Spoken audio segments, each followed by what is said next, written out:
Good evening, good morning, good afternoon, good day. Welcome to everybody joining us today. Gives me, I'm getting a little bit of feedback there. See what's going on. Well, it's good evening from me in South Africa. It is 8 p.m. here on a Saturday night for us in Southern Africa. Just saying hello to everybody who's watching us from the USA and around other countries around the world tonight from Africa. Thanks, I'm such an idiot. I had the stream open on another window here. Oh, shame.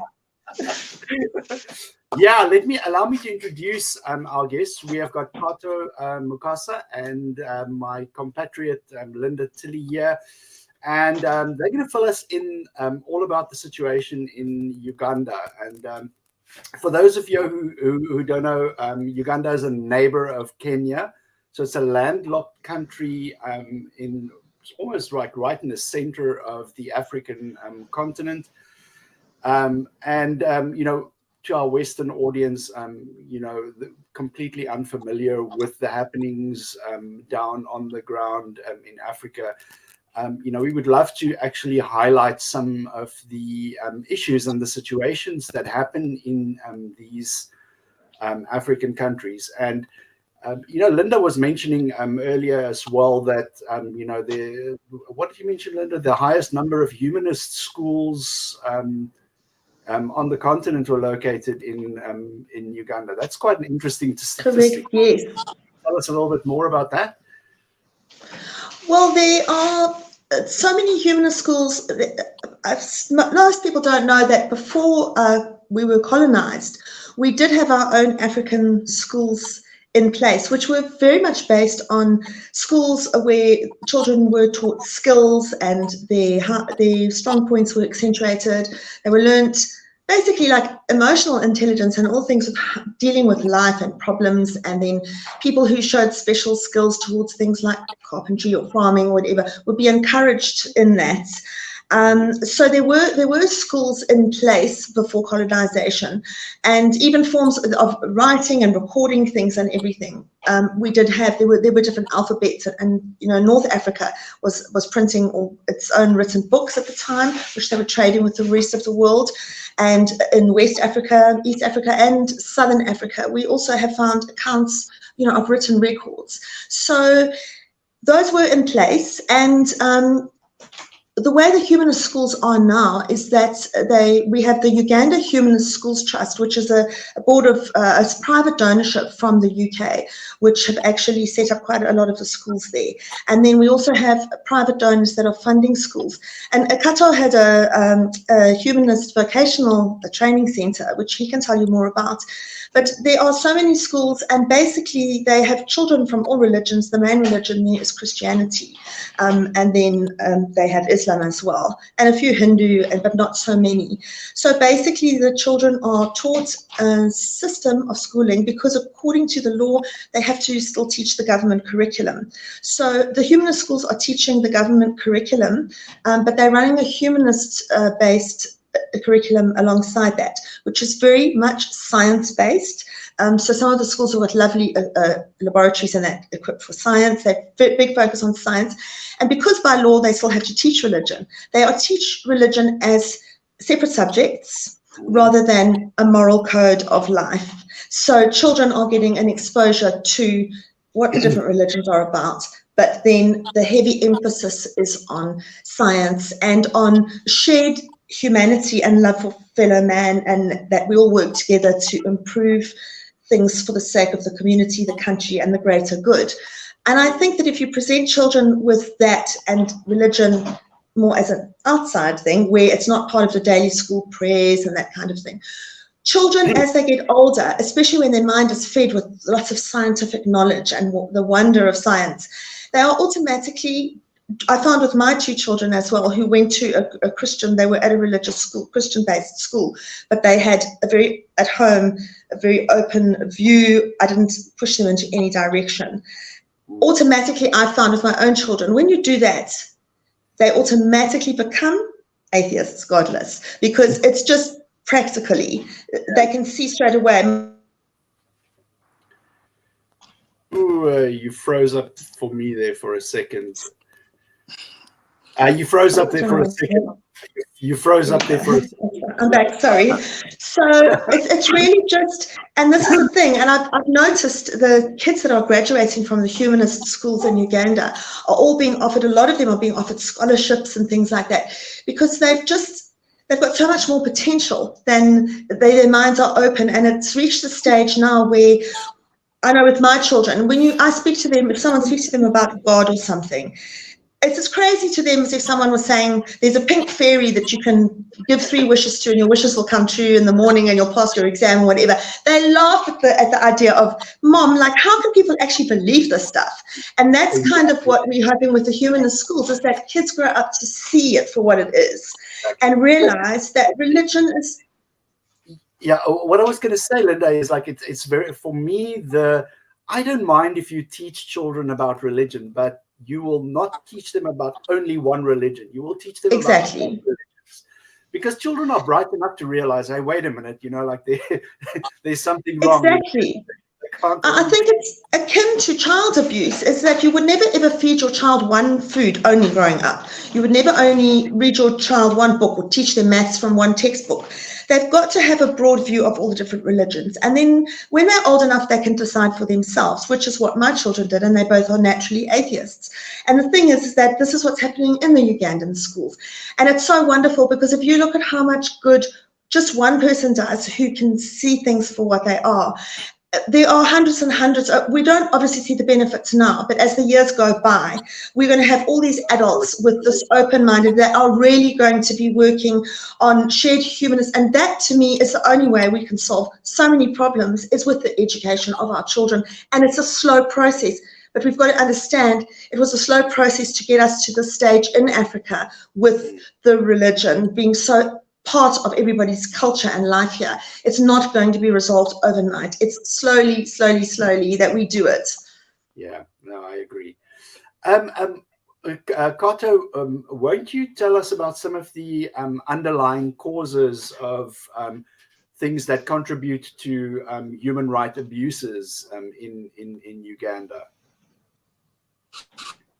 Yeah, thank you, Dean, and thank you, Lynda, for that good submission. Thank you, Dean, for having me. Now, there are quite a number of underlying human rights issues in Uganda. Of course, it stems way back. We can say for the last 20 and so years, Uganda has had a retrogressive path in terms of human rights advancement. I would say that the current government has been in place since 1986. So, Dean and the viewers, you can think about a country that has one president for the last 36 years. So when I talk about human rights retrogression, I want to give you a picture of a Mugabe sort of leader. I want to give you a picture of a person who has overstayed in power with a team of very highly corrupt officials and with a very, very ineffective system that now concentrates on power, control, and maintenance. That a system that began so well, serving people, doing so many good things. As a Ugandan, I can say that when I voted the current government in 1996, the first time I voted, there was hope that we are going to have a beautiful country. We are going to have a country governed on the right path, where people are going to be treated like citizens, where laws are going to apply to everyone, where we are going to have less gun violence. That was 30 years ago. That was the dream. But the time when the current president decided to run again, I've authored a book in which I talk about how Uganda has retrogressed to a failed state. and this is how I call it, because when you see a country which was progressing very well and reaches a point and it stagnates, and then it starts going back, steps backwards, then it is retrogressing. When you are in a country where critics are shot dead, I can tell that last week, a minister and a top blogger were shot dead. Wow. But those are just last week. In 1 week, you have a minister getting killed in his own compound during daytime, and a blogger 4 days later, a top blogger, a president of the Bloggers Association in Uganda, is also shot dead 4 days later. But this blogger is a well-known public critic of what's going on wrong in the country. So that's just an example of showing you how much backwards we have moved in terms of being able to say we are secure in our country. So what's happening in Uganda is that for the last 20 or so years, the president and his cronies have majored in maintaining power and silencing critics, to the extent that elections are completely a sham. You know, you go to have a presidential election when you already know the outcome. Yeah, what's the point? So what's the point of that? Because the incumbent already shown is not willing to leave. And all the indicators are there that it won't be free and fair. You have a presidential candidate who is campaigning wearing a body armor, protecting himself from bullets. We have a presidential candidate who is in prison and is campaigning and is out of prison. So that's the kind of situation where we're going to have so many of opposition politicians and human rights defenders being killed, being disappeared. Today we're talking about over 100 unknown missing people. We don't know where they are. So in that kind of situation, it becomes very, very hard to talk about human rights, to talk about issues that affect people without looking at your shoulders, without fearing for your own life. So in terms of human rights, in Uganda, we are basically doing badly. That the Human Rights Report every year for the last 10 years continuously shows that we are moving very many steps backwards, to the extent that the Uganda police is being voted as the highest corrupt organ in the country. Now, if you cannot trust your own police, if your own police is leading in terms of human rights violation, if your own army is involved in beating up people and shooting people to death, in 2021, over 100 people were killed in November 2021 presidential campaigns on the streets. And the BBC showed these footages. I mean, this is not hearsay. This is live bullets being seen and people getting killed during the day.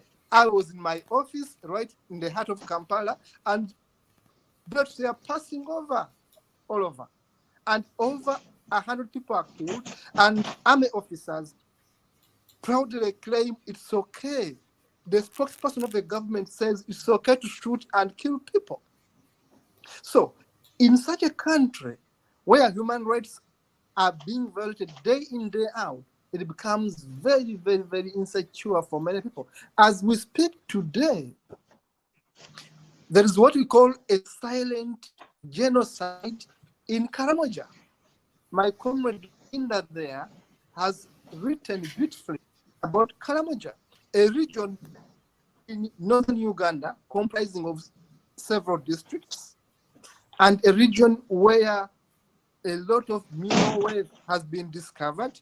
We are talking about a region which has a size of 27,000 square kilometers, a region where we are seeing a discovery of over 720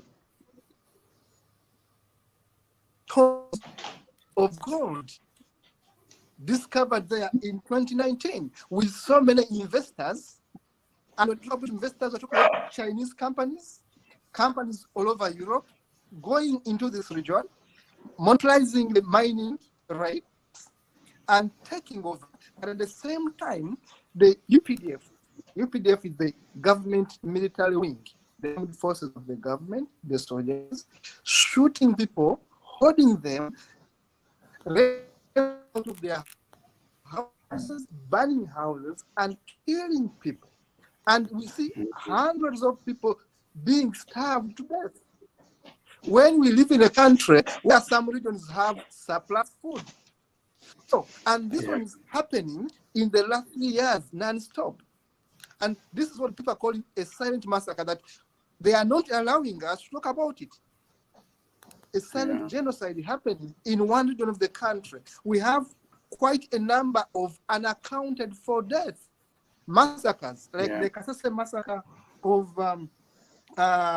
November 19, 2016.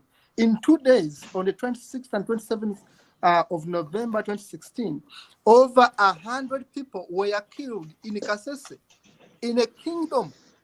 People who are identifying with a certain king were shot dead by soldiers, government soldiers that surrounded the palace and shot children, women, elderly, and armed people, and piled bodies. If you can simply Google, you'll see bodies of people piled, young, elderly women killed in broad daylight by government soldiers. And up to now, no conclusive report, no arrests have been made. When we know who commanded, we know who was at the forefront, who was giving orders to shoot and kill unarmed children. So we're talking about a country at the moment which is under seizure, where people simply fear to openly criticize what's going on. People simply, and lastly, just to give room for my comrade to add in, look at the underprivileged people like the gay people, for example, where Lynda has been trying to help. Hundreds running away because the government is not protecting them, and going to very hopeless camps like Kakuma in Kenya. What can someone benefit from a Kenyan camp which is impoverished, which is also homophobic? So in such situations, all we are saying is that we are having a retrogressive, we are backtracking on human rights in Uganda. And it's absurd. It makes me really sad to say Uganda is not making headway in terms of human rights. But, Kato, from what you're describing, it sounds to me like, because in my opinion, the heart of a thriving democracy is when the elections are open, and it sounds to me like the government is the ones, the people who are running in the elections are the ones counting the votes. Yes. Exactly. You see, didn't add a little there. In my book, they say, yes, no, we got book, which everybody voted for us. Everybody, the first and the last one. Oh, that's crazy, man. That's crazy. And how does the international community respond to, like news of this human rights abuses, and what impact does their response have on the ground in Uganda at all, or is there nothing? I lost you a bit. Please, may you ask the question again? I lost Sure. No, I'm saying, what response do you guys in Uganda on the ground hear from the international community when they hear about these kind of human rights abuses? Are they just like, yeah, it's an African thing, or what? What's their response? In my book, Stolen Legitimacy, I talk about how irrelevant, and I repeat, how irrelevant the international community is to the people of Uganda. I repeat, they are extremely, very selfish and very irrelevant to us. Yeah. I should tell you this. that the international community, as a lawyer and as an activist, we have written petitions. Political parties have petitioned the UN. They have petitioned international bodies like World Bank. People have expressed their concern. Governments, including the UK, including the US and others, people have written and expressed their concerns. But the best these governments have done is to, once in a while, issue empty statements like, we are going to sanction this and that. We are going to put travel ban to so and so. And they end there. At the end of the day, the next day we hear that they are giving more funding to the same corrupt regime. They're in the same bed with the same corrupt regime because their companies need to partake in the mining rights of all the mineral rights in the country. So I should tell this, Dean, to you without fear and favor, that we are not feeling the impact of support of the international community in terms of protecting Ugandans from the abuse of the government. That's very sad to hear, you know. And the thing is, you know, the thing is, you know, when the international community only really cares about Africa when there's resources to be to be had, you know, that's the funny thing. You know, it never ceases to amaze me. As long as their companies are able to take our gold, to take our minerals, they are okay with it. They are more concerned with what the country can offer in terms of resources than how many people are dying each day. That is the absurdity that I can talk of. Yeah.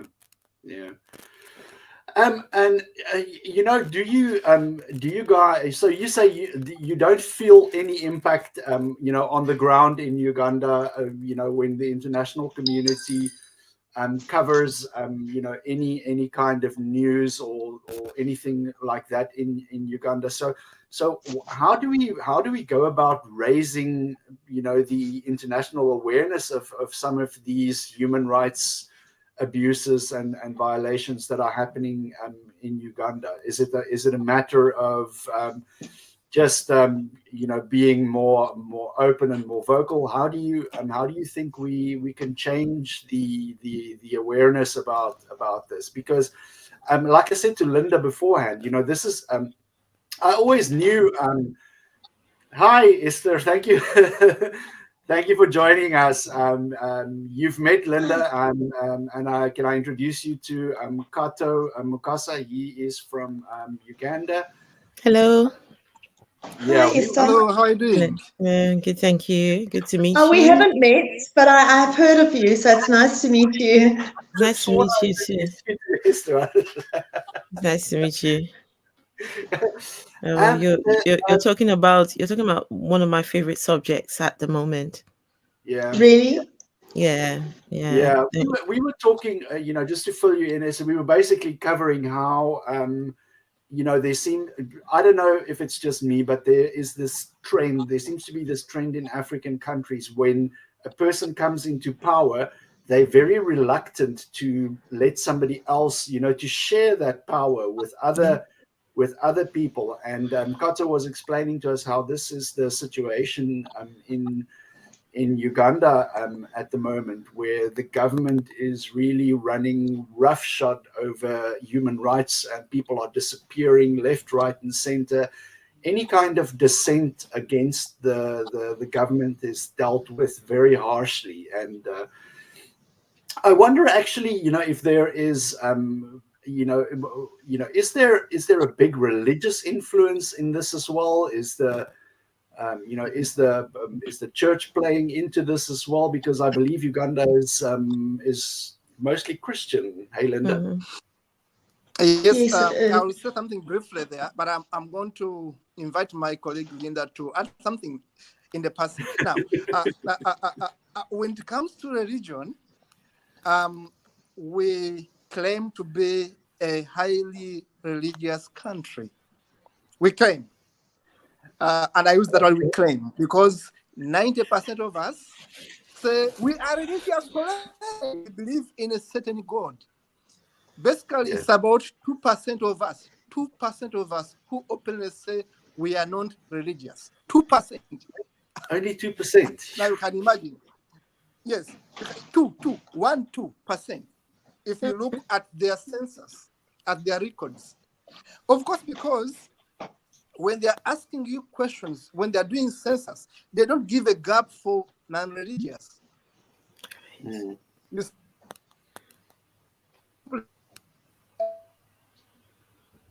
simply say, I'm none of the above. You room to express your being atheist, your being humanist. They don't give you room. But now, having said that, being very religious, our country is run on a so-called moral code. Because of being Catholics, because of being Muslims, because of being Protestants, when you have political parties which openly identify as Muslim-led, you have a political party which was formed by Muslims and largely for Muslims. Yeah. And now, that very political party, its president, is the one this time who reintroduced the Kill the Gay bill. So I want to show I want to show you the connection or the correlation between religion and hate, religion and homophobia in Uganda. Now, when you have these members of parliament, from the speaker who claims to be more holy than Jesus, when she's very corrupt, she was implicated in stealing iron sheets just 1 month ago, meant for poor people in Karamoja region. But we have a speaker of parliament who says, in the name of Jesus Christ, I'll not allow gay people to survive in my country. Now, we are going to have laws that are totally biased. Laws that are passed because people want to prove how godly they are. So that's the problem. That whereas in practice, they are drinking water, they are drinking wine, but they are preaching, you drink water. So in other words, they are claiming to be more holier than thou. So that's the challenge we have. Laws that are being passed to hate on people simply because of religious views, religious indoctrination in the country. And when you start to mix, government and religion, it's a very, very unholy brew that that ends up from there. The funny thing is that we all know Pascal's wager, right? The mathematician said, but one quote that Blaise Pascal said that actually sticks with me to this day is that men never do evil so completely and cheerfully as when they do it from religious conviction. And that is, that's something that that really you can look in any country. The hands of religion is bloody, and especially on the African continent, the hands of religion is dripping with blood. It is. Well, it's being used as. Sorry, carry on. I think what's happening in Uganda, unfortunately, might just set a precedent for the other countries. It really is happening in a lot of countries. And that for me is the worry. Is that a lot of people are not putting a lot of thought into these bills. They just think, oh, it is not African, it's not African culture. We need to stop it in its tracks. We need to. But then just the other day, I was talking with some people from Uganda, and they were telling me about a king from years ago. They mentioned his name. I don't remember his name, but apparently Mwanga, he King was Mwanga. bisexual. Yes. Yes. This king once upon a time was King Mwanga. bisexual. Yes, Mwanga. That's exactly the name. You know, we have this history. We have records, right, of people who have identified as LGBTQ. So where did this go wrong? I've even heard a Ugandan person said to me just the other day, they said that his sister was born that way. She was born a lesbian. Those were his words, that she was born a lesbian. But that once upon a time in Uganda, people who were LGBT were, you know, everyone just welcomed them. Nobody said anything. You're free to do whatever you want. But that all of a sudden something changed. Something, you know, changed. But I don't understand how they do this. You now pin it on America. How is this an American thing? You know, it's the West, and it's I guess there was a prominent evangelist that came to Africa, and they went on this tour of trying to evangelize, and one of their missions was to go in on an anti-LGBTQ bill. You know, like that's how that was one of the first things that they said. It's unbiblical and all of that, and they imprinted a big, you know, they imprinted something on the African zeitgeist that is a foreign concept. It's like you said, Esther, there is, you know, I mean, even when we speak to you know, activists like Yemisi Ilasami, you know, she did extensive work on saying how homosexuality and that kind of thing is not un-African. It's actually so much part of you know, a lot of the things that people in this day and age think of as un-African are Western concepts that have been introduced. Like religion, for starters, the Christian religion, for starters. I always point out to people, it's the religious people that condemn our LGBT communities here the most. And I always say to them, they say it's a Western thing. This is LGBT, it's not an African thing. But yet they are following a Western God and worshipping a Western introduced religion. Kato and I, about a year ago, we did a whole series on this very subject where we looked into the history. LGBT people have always been in Africa from pre-recorded history, from before colonization. There are records of it, and they were just members of society. There are some tribes, they don't assign a sex to a child at birth. They allow that child to grow up to be who they are, male or female, and they're allowed to experiment with sexual relationships with people of the same and opposite sexes. It was all part of growing up and finding yourself. And then what you identified as, you were accepted as that. There were even female queens that were treated with as high honor as men, which had a whole lot of females serving them. And they were, it's also with the introduction of the church with colonization. The church started putting a lot of restrictions on us in Africa.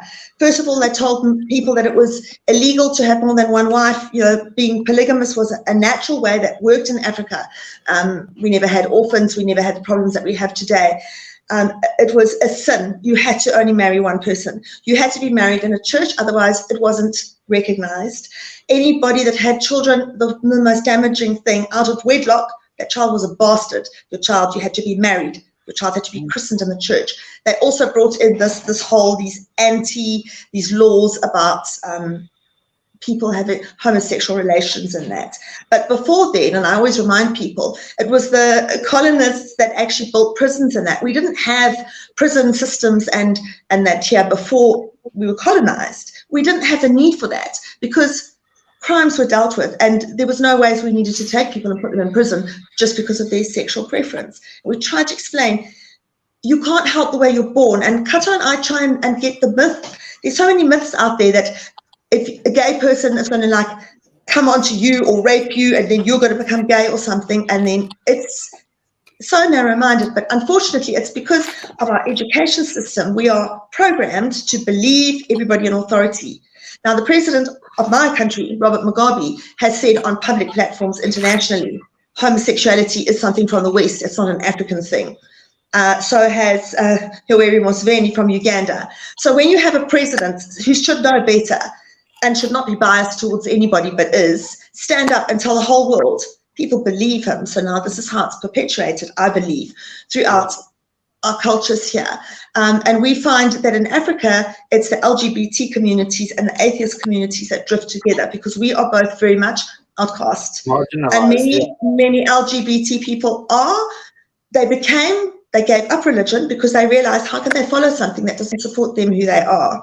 And a lot of them who were still religious have through time realized the whole thing with that. So LGBT and atheism is very closely linked. So we try to support the LGBT communities as much as we can. And in Uganda, with all the people that are going missing and being killed, of course, the first ones that are targeted are your LGBT communities, and anyone who's outspoken about not believing in a God, the first one's targeted as well, because then it justifies them killing them, you see. It justifies it that they can take 100 people and put them in prison with, no trial or sentencing. They just, because they are gay and it's against the law, and that. So you see, they are labeling people, and it's giving them the justification to treat them despicably, and it is violating human rights.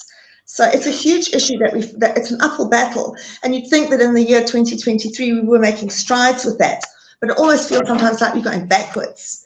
With all these more antiquated laws that be written into laws and constitutions, and people are having to flee. LGBT are just fleeing across borders into other countries, and they're killed. And in places like Nigeria, they will be beheaded. It's mob justice. We've had 3 incidents in the last 2 years in Nigeria alone. So it's very, very, very disheartening to see this happening. I mean, Nigeria already has the law. It's been criminalized already. 14 years in Nigeria. I don't think anyone has been convicted by that law yet. No, Mubarak Bala has a 24-year sentence for Facebook posts where he was seen to be dishonoring the Prophet. And he's a personal friend of mine, and I've been behind his case for the last 3 years. It's just there's so much corruption in the system there. But I'm very involved in Nigeria, and there are thousands upon thousands and thousands of atheists in Nigeria that are just coming out of the woodwork. I don't know statistics, but I would say, it is a huge country, and so many of them in our jihadist Islamic communities. And a lot of people through Mubarak's case have said they were on the fence about religion, and this has just pushed them. They've realized there's no ways they can carry on with any religion that condones this kind of thing. And I just think there's a lot of Muslim people there too that have said we don't agree with what he said about the Prophet, and that he was bad-mouthing religion, but we don't agree with the way he's being treated. And I think it all comes down to the thing that what I try and always say to people is that you don't have to respect religion, but you must respect the people, not the religion, because there are a lot of good people that we work with there that are religious. They're never going to stop being religious. But we have to work alongside them, and that's what we try and promote with the humanism, is that we work with all communities. There's good and bad people in every religion and every community, and for us as godless people to be going out there and doing things, we're often told, oh, God has sent you to us, you're such a good child of God or whatever, and then we say we're not, we don't have a God, and they can't believe it, because there's this belief in Africa that if you're an atheist, you sacrifice babies and you worship the devil and all this. They don't understand. We don't believe in the devil or anything. You're involved in witchcraft automatically. Yes, of course. And for me, as a woman, there aren't many female atheists. I often get, but Lynda, you don't look like an atheist. And I thought, well, what are atheists supposed to look like? So I never say anything, but you go into communities and they want to thank you. And then we're showing people that you can still be a good person and you can still live a good life without having a God, because they think if you don't have a God, you must be involved in criminal activities. Yeah. And they say, but why aren't you like killing people and stealing and that? Because you don't believe in heaven and hell. So it's a whole re-education, and the best way of doing it is by us just going out and doing our thing, and people seeing that, gee, this group of people, they don't have a God, but they are still decent, nice people. And I think that it's through people actually experiencing that we make the most changes. And like I say, in Nigeria, I'm amazed at how many people are living double lives, that especially in the Islamic communities. It is huge. I mean, the figures, like Kato says, people lie on that on surveys, and it's very much protecting the family honor and everything. But there's like this behind the scenes, online. Everybody has their real personality online. That's where the internet has been really good. We've used it as a tool in our favor through the groups and that. We've really, across Africa, we are all connecting all the like-minded, godless people and working on human rights issues. Yeah. It's amazing how the internet gives you a strange sense of anonymity. It removes you one level away from normal social interaction. You're still interacting with people and you're being vocal and but sometimes you feel free to express parts of yourself online that you aren't necessarily so comfortable saying to another person face to face. It's true. It is true. You're bolder, and you'll be more outspoken than you would be in a group of people. So can I ask the question? In Uganda. Okay, so Museveni, I hope I'm pronouncing his name correctly. Yes. Museveni, he's been on the seat of power for years, right? Could this be a way to deflect away from the real issues? Pandering to people's ideas and people's feelings instead, and taking away altogether from the major issues that abound in Uganda. What do you think? Yeah. I agree with you. As I said, the president we have today came to power in 1986. He was a youthful 37 man. years. Today, he's a spent force. Yeah. Today, he's a spent force. Now, and of course, even when people loved him, in the beginning of his career, people are increasingly getting tired of him. It's just natural. That people look at you and you are going to make mistakes, because the more you hang on to power, you're more likely to eliminate the opposition. And this is what has happened in my country. That there is no way you're going to keep yourself relevant and loved all the time. You can't do it for 35 years. You can't do it. These are not ducks. These are not monkeys. These are not baboons. These are people who think, who see your mistakes, who see that you are putting your relatives in all positions of power, who see that you are putting your tribesmates, your clanmates, not even tribesmen, but your clanmates into positions of power. There is nepotism. There is too much corruption. So there are many reasons why people are going to hate your government. Now, the issue of homosexuality, as I've been explaining it over the years, is an issue of escapism. You want to give an excuse. Dean talked about a pastor, but I'll give you the name. That pastor is called Steve Lengry. He's an American pastor who in 2012 came to Uganda and met the president's wife, who claims to be a pastor, met the president and met the parliament of Uganda. I'm talking about 2012. And he convinced everyone that the US was promoting homosexuality as an agenda to kill people in Africa, as an agenda to depopulate people, as an agenda of antichrist. And this is an American pastor who comes and says, what's the pastor's name? It's called Steve Rangley. I look for the spelling, but it's called Steve Rangley, something like that. So, and if we just Google and say the pastor who exported, I call him a pastor who exported homophobia to Uganda, because believe it or not, we were living with homosexuals in Uganda. I went to school with homosexuals. Yeah, across Africa. I have relatives who are homosexuals. But the point is that we looked at them as a bit different, but we never hated on them. No. They were able to move. And I can tell you as a lawyer that even when our penal code, which was left by the British, has a clause that is against marriage between man and man, still, we never had homophobia as it became so pronounced from 2012. And I wrote a book, Demystifying Homophobia, which came out in 2013. And I explained that history. I explained the scientific part of it. I explained the historical part of it, that homosexuals are part of us.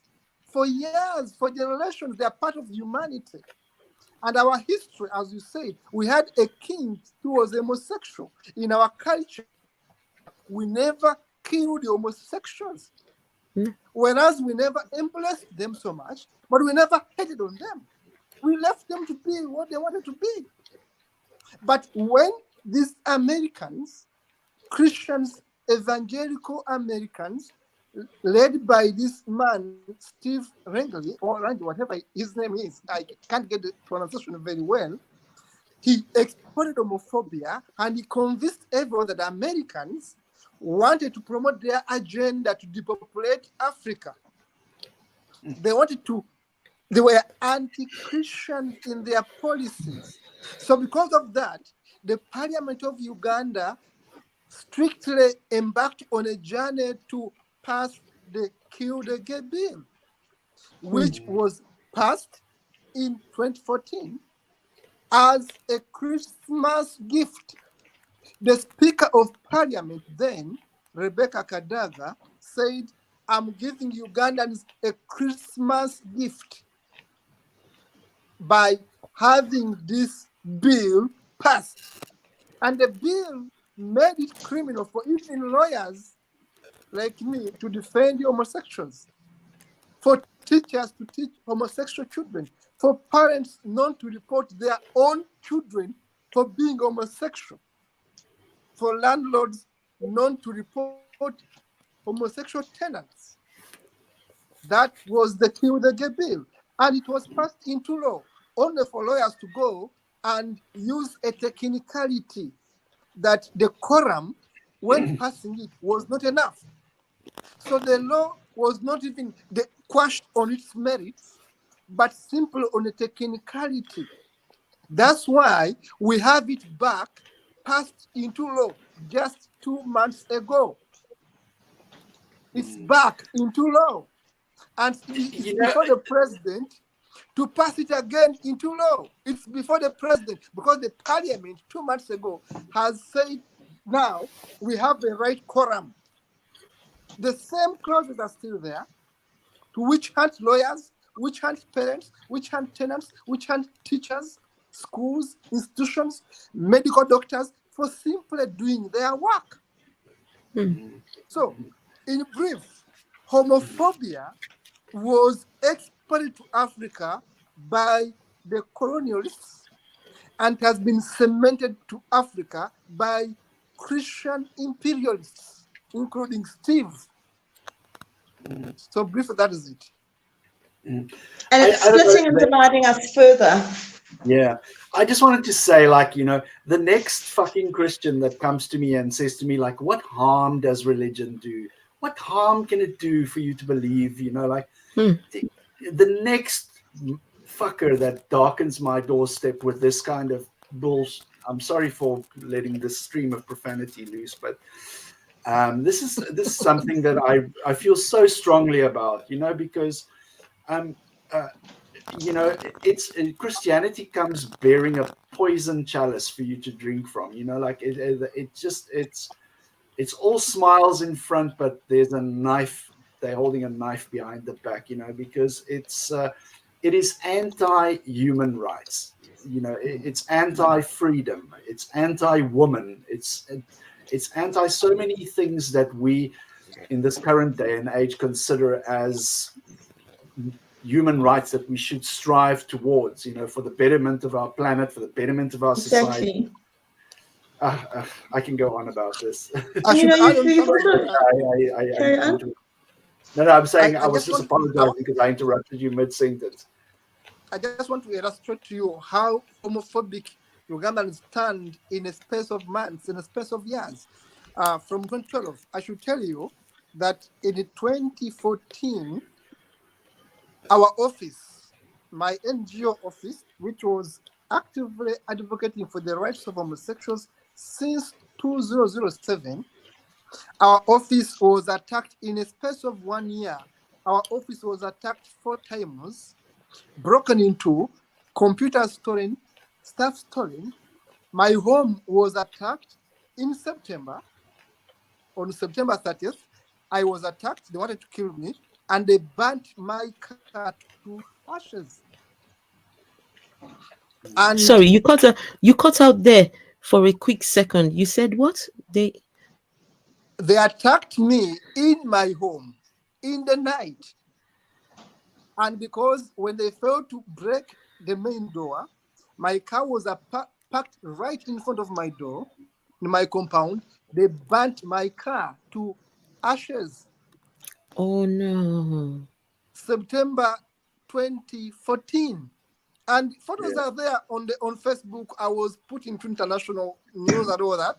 I'm simply showing you how increasingly it became hard to become an advocate for rights, an advocate for what people would think we are corrupting the moral fabric of our society.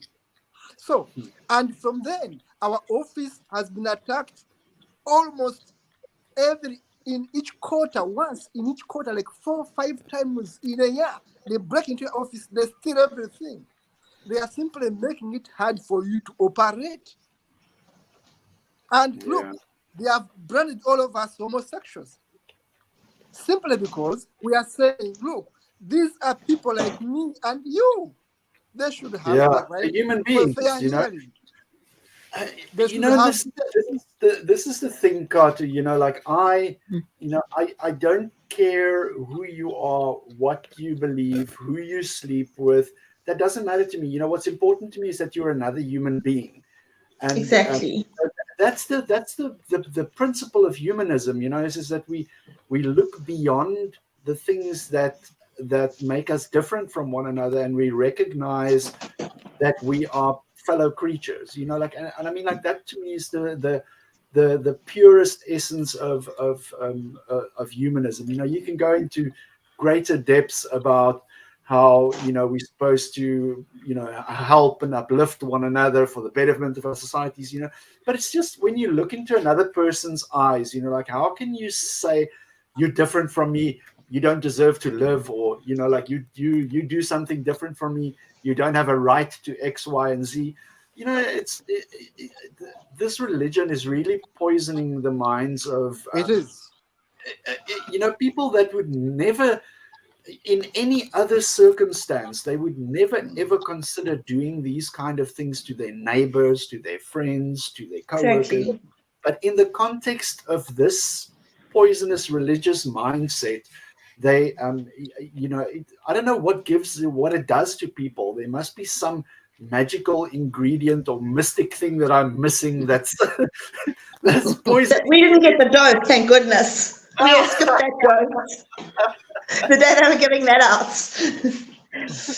Yeah, but it is, I mean, it's the same with racism, and, you know, something I'm very outspoken about as well, also with the church and the role that that's played, especially in Africa and in the world, all over the world as well. It is, and it's just splits us. And the problem is that instead of us focusing on the real issues at hand here in Africa, everybody's too busy hating on this person because of the color of their skin, or hating on that person because they happen to love someone different to who you would love. And it's just to stop judging people, because at the end of the day, we all face the same big issues, and we need to stand together. And it doesn't matter what sexual orientation or religion or color of your skin or your education level, or, you know, whether you're rich or poor, at the end of the day. And that is so much what African humanism is about, and the traditional way that African people always were before religion was introduced here. It's looking after each other and knowing that the weakest in your community, the weakest link, means you're all that weak. So you uplift everybody, and you look after your people, and then you look after the people around you, and so it spreads. And it's like I say, we have so many issues in Africa, but we know there are issues in the rest of the world as well. We look at what's happening in America and in the UK. And I mean, we were horrified when the abortion bill was brought into the UK, the US. We couldn't believe in Africa that this was actually happening to America, this first world country with all these, you know, everything works. And we realize as humanists that, I mean, I'm I slag an awful lot. I expose a lot of what's going on with the West stealing our minerals and that. But as I said to Kato and I, and it's one of the reasons we decided to start our own activism show a year ago. Africa is not this hopeless, poverty-stricken, begging bowl continent. We are a vibrant continent of youth and people, innovative people, intelligent people. We have got wonderful resources and the most incredible countries. None of that is shown on TV. I have friends in Sierra Leone, and they say, Lynda, all we want to do is to be able to develop our country for tourism. They've got such incredible numbers of mammals, reptiles, birds, and the ocean right there, you know.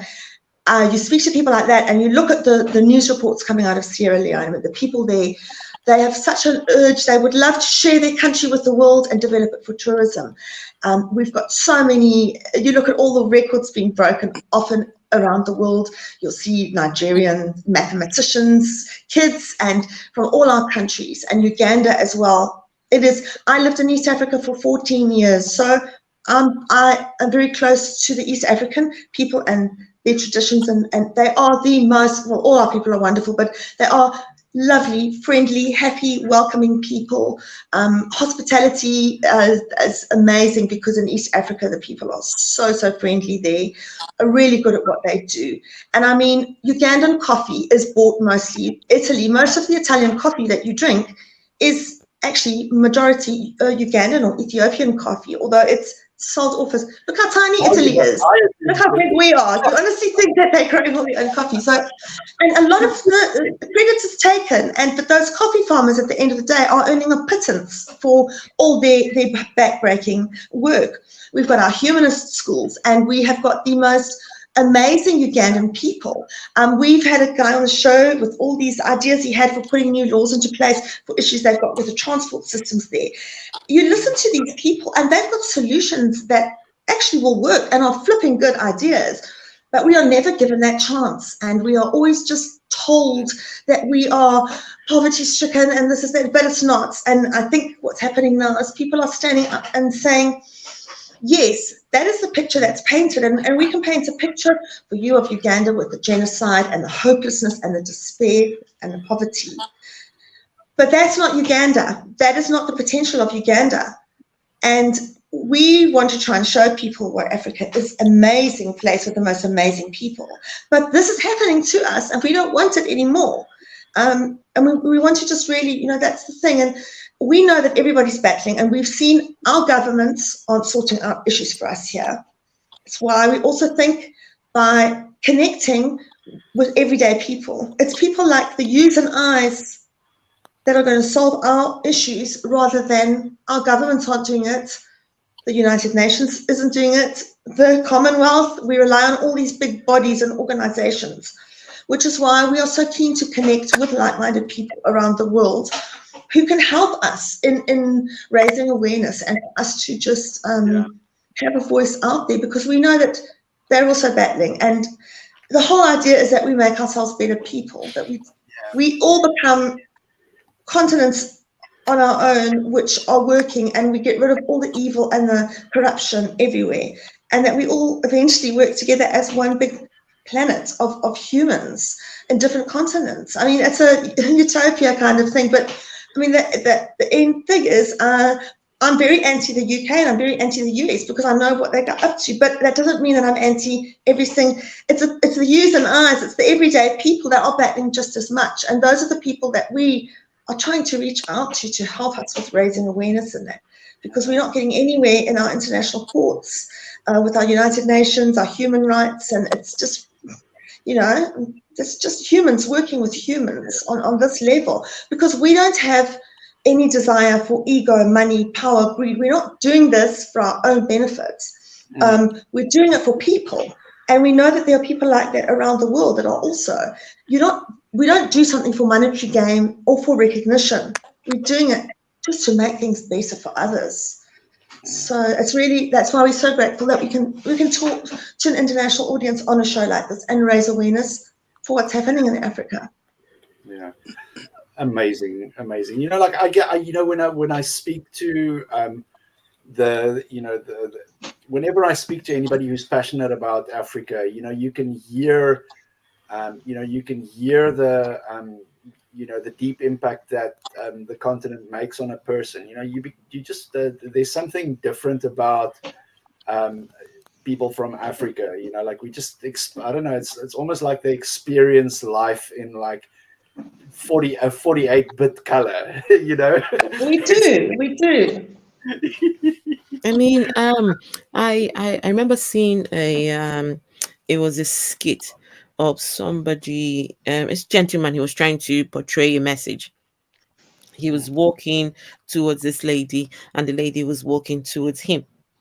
He had said before he started walking, he said, I am going to make sure she goes nowhere. I will see to it that I stop her from going anywhere, right?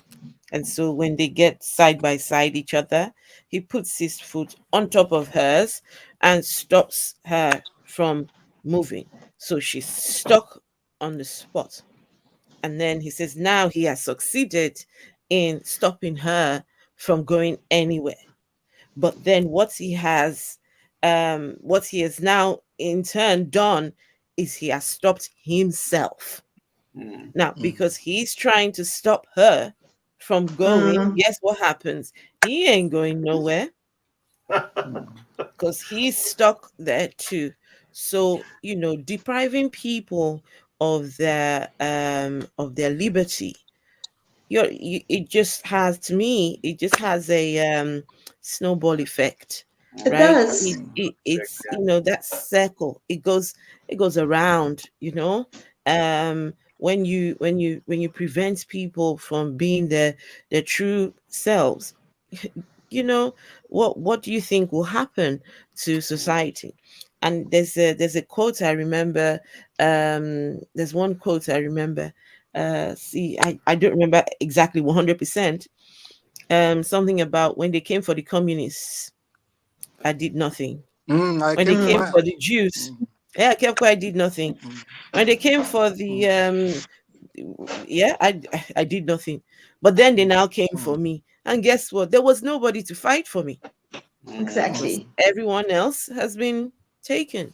So I'm just thinking about the future. I'm thinking about at what point, when governments create laws to police people's privacy, to police people's private parts, and who they choose to love. When you have some serious issues, I just think that such governments have got it all together, just warped, Got priorities backwards. Exactly. Yeah.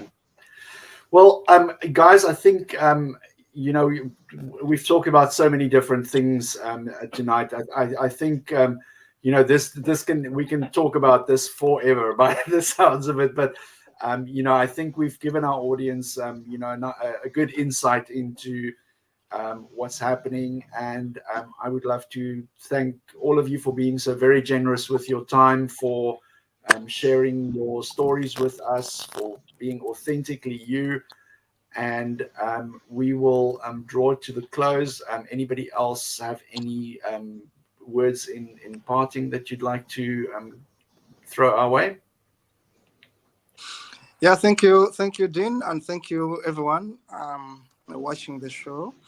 In the closing, I would say that we need lots of support, especially for human rights activists in Africa, not only Uganda, but the entire globe, because no one defends them. They are defenseless. I mean, once you are put behind the bars, you are going to rot there. Look at Muhammad Bala. It becomes personal. It becomes you. When you speak up, you are in trouble once you are caught. So it's important that people come together to support those that are under attack. Because if we don't associate with those in trouble, they are going to give up. I mean, there are many people I know in Uganda currently that blame me for speaking out and say it is safe to keep quiet. Now, the moment you intimidate people, the moment you continue killing people, you are going to silence people, and you are going to silence the voices of reason. You are going to keep people behind news. The terror, the reign of terror is going to continue. So I call upon everyone to continue supporting activists, to support human rights defenders, to associate with them in one way or another, to give them publicity of what they are doing. For example, we used a month showcasing the plight of homosexuals in Africa with Lynda. We have a channel we call Kato Activism Africa. It's a YouTube channel. But when you look at it from June and July last year, we were simply talking about homosexuality, and we made videos. Now, if we have this message publicized, even airplay, people are going to get to know how shallow it is to hate on homosexuals, for example. So, in conclusion, I call upon everyone to give us more support,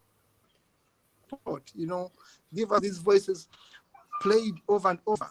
The audiences have to reach more audiences so they can know exactly what is happening in Africa, because Western media, in my view, including media in Africa, is compromised. They will not talk about issues the way you want them to be talked about. Thank you very much for hosting us, Dean. You're very welcome, and we'll get the link to your channel and pass it on to the producer, and we can post it in the comments of this video for people to find later on and to go and just experience firsthand, because we can talk about it until we're blue in the face, but it's better to hear the news as it comes straight from the horse's mouth. And you guys, both you and Lynda, you do amazing work on that channel, and such interesting guests and conversations that you have on there that that we don't see in the mainstream. You don't get to have these conversations, and like I said to you, I really like that authentic authentic stories that we get from Africa, and you meet like really authentic people who are real. They don't care about all the glitz and the glamour of the, like, ooh, what are people thinking of me? Like, they real people. They're like, what you see is what you get. Yeah, I enjoy that. Lynda, Esther, any final thoughts from your side before we wrap it up? No, just wanted to say thank you to Lynda and to Kato for the work that you're doing. Keep flying the flag for freedom, for people's liberty. I mean, without people like yourselves, I don't know what we would do. And I just want to say that, everyone should use their voice, use your voices to speak up. I have my little space on TikTok and YouTube where I speak on these things, and it's been interesting just meeting and talking to people who would want to do real body harm to people because they identify as the LGBT. But what I have since found out, which really upsets me, is I have found that there are people in the what we would consider the atheist community, community of free thinkers, who they still have bigoted views. I've met some, not just recent, and then particularly gentlemen who are of the opinion that it's they identify as free thinkers, but still don't agree with the LGBT, especially with the T in the LGBT. And that for me, it's a shocking. How can you call yourself a free thinker and have hang-ups when it comes to this particular issue? I don't understand it, and it's something that I'm hoping to explore even further. But anyone who thinks it's okay to stop another from living their true identities, then I think you need to look within. Look within. Sure. Thank we find you. that as well Thank with you. a lot of atheists that would take up arms and kill if it came to that. And I've sort of summed it up over the years as saying that all humanists are atheists, because by default you don't believe in a God. But not all atheists are humanists. And that's how I've tried to sum it up, because we find exactly the same thing. It's shocking sometimes to find that someone who has the same outlook as you and knows that there's no God will then not have the compassion that you have. And I think it's the same, is that there are a lot of atheists there who are not actually humanist-hearted. There's just different people in communities. And I automatically assume that anybody who doesn't believe in God shares the same morals and values as I do towards humanity. And then you find that some people don't. And it is a shock, because you automatically just think if you're godless, you accept all these people and you are against killing people and you are against all these things. But there are some of us who aren't. So that's just, what are we going to have a split now between atheists and humanists and people identifying? You see, and we're splitting ourselves further, but it is true what Esther said. But thank you so much for giving us a voice. And, it's really great to connect with all of you and to speak up for each other's causes. When this American bill was brought in with the abortion and that, I mean, we could have given an African voice to that as well, with petitions and made awareness over here. I think we need to start showing support for people like us. I know we've got all our own problems to sort out within our own countries and continents, but we need to start reaching out. We do need to people, support one another and just say hi. We're with you guys. Yeah, if we don't support one another, how are we going to know that other people are out there for us? There's nothing that aids your sense of community more than that sense of solidarity that you feel when people reach out and say to you, like, I understand you're going through a shitty situation. Exactly. We feel for you. We feel for you and we support you. And sometimes that's all that people need. Exactly. To inspire themselves to overcome difficulty and difficult situations within their environment. Definitely, it validates them as a human being, that they are worthy and they are important, and it gives people hope. Sometimes hope is what keeps people going more than money, food, anything, even if they are in a desperate situation. I've seen that, so definitely. Right. Thank you very much for joining us. Thank you so much tonight, guys, and have the good rest of your weekend. Stay safe, stay happy, stay healthy, and we'll see you out there. And also thank you to the production team for running this. Thank you, Wes. Yes, thank you for bringing. Very much, Wes. That's great. Thanks, guys. Bye. Good night from it. Bye-bye.